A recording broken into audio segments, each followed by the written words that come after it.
Kapalo, musta? Ito, okay lang. Nagbabantay pa rin dito sa West Philippine Sea. Sabi ko naman sa inyo takot din yung mga yan Parang Ukraine lang yan at saka Russia.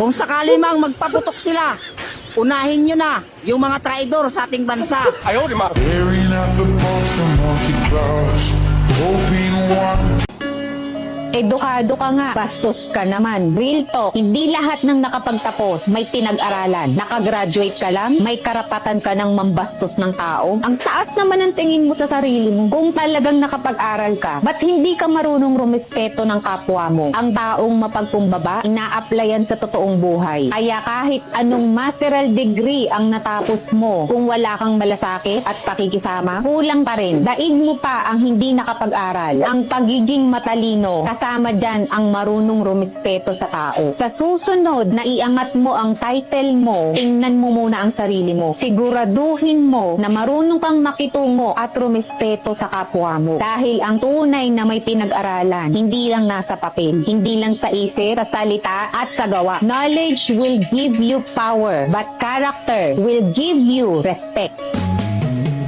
Di ka man lang nag-isip. Kuya, pabili nga po ako ng tuyo. Ilan? Isa lang. Wait lang ha. Pero ang tuyo, yung ulam mo?